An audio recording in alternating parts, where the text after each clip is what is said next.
Quick note, guys, I really had no problems with the Cars 3 movie itself. I just wish that some certain characters were in the movie, some other things, and I just wish that the Radiator Springs town got more screen time and the folks in town. And so, guys, yeah, I decided just for fun to write how I would have liked to see the movie go. So I've written how I'd like to see the first, probably about 10 minutes at this point. And yeah, this will be part 1, then I'll have who knows how many parts, but quite a few. And let me know in the comments what changes you would have liked in the movie of Cars 3. Okay, so here we go. Here's how it would have started. The screen's black. It fades into a dark, rainy sky. The number 2009 appears on the screen. The camera pans down, revealing Lightning and his paint job from the end of Cars 1 in the video games. And we also see all the other cars from the town. They're looking at something. We only see them from the back, so that it doesn't really reveal what they're looking at. There's no dialogue, only some sad music. Lightning speaks, sadly saying, "You will be missed." The cars all drive away, finally revealing what they're looking at. It's Doc's gravestone.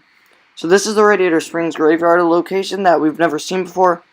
I would like it to be mainly empty, except for possibly a gravestone honoring Stanley, I think would be nice. And now the screen is black. The word "now" shows up on screen. Still black, we hear the word "speed." I am speed.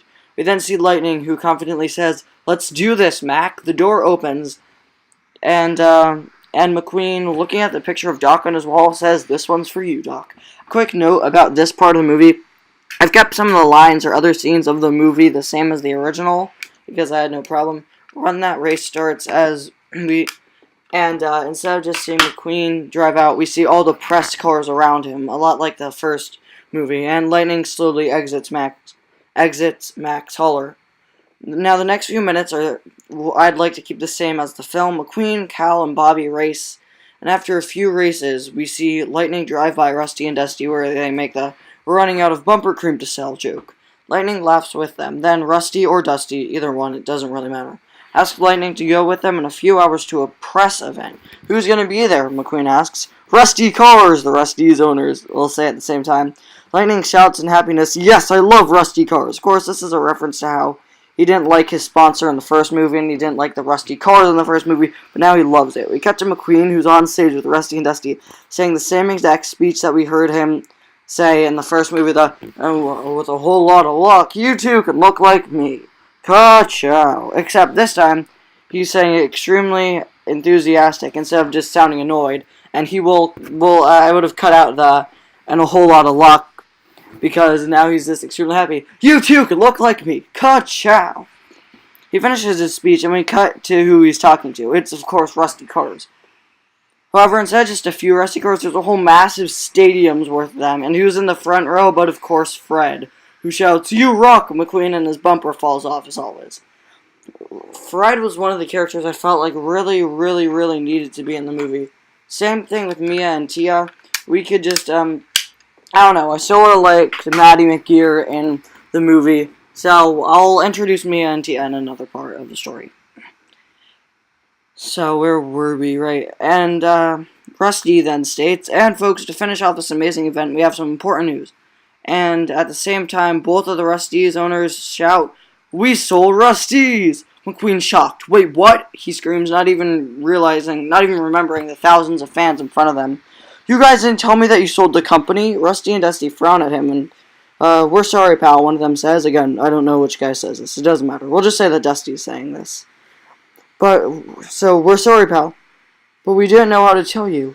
You've been excellent all of these years. We're just two old cars who tried to create bumper ornament.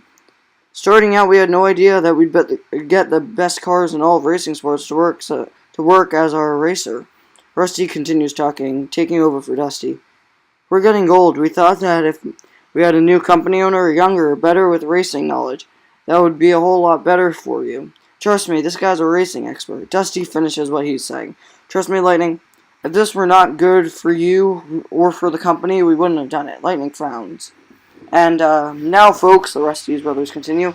"Meet the new head of Rusty's." A shiny car drives onto the stage. Thank you, he says. My name's Sterling. He turns to Lightning. I can't wait to start working with you, McQueen. I decided to introduce Sterling earlier on in this version than he is introduced in the movie because I wanted him to be more of like a second villain. You'll see what I mean in a later part of the series. Now let's finish this part off. We see Lightning, Bobby, and Cal, as well as Sally and Mater at Flo's. Lightning's talking to his friends about the change at Rusty's. He's panicking. Now what? I have nothing to do now. This new guy in charge, I've been working for Rusty and Dusty my whole career, minus that time at Smellswell. And now they won't be with me in the future. He keeps talking, but his friends reassure him that everything will be okay. McQueen says something about how horrible this change is.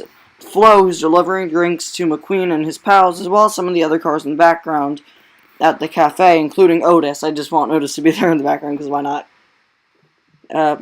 Stops. Flo's been listening to McQueen, and she just stops and says to him that change isn't always bad, honey. The amount of change in my life, well, my whole life changed in one day. The day that the Motorama girls left Radiator Springs after being there for only a few days. I'm not doing my Flo voice. I don't know why. I decided to stay here while the Motorama girls went to, well, wherever they went next. Ramon drives up to Flo, and Flo continues, it was the best change that ever happened in my life. And that's the end of this part, guys. Thank you so much for watching. Part 2 should be out soon. Bye now.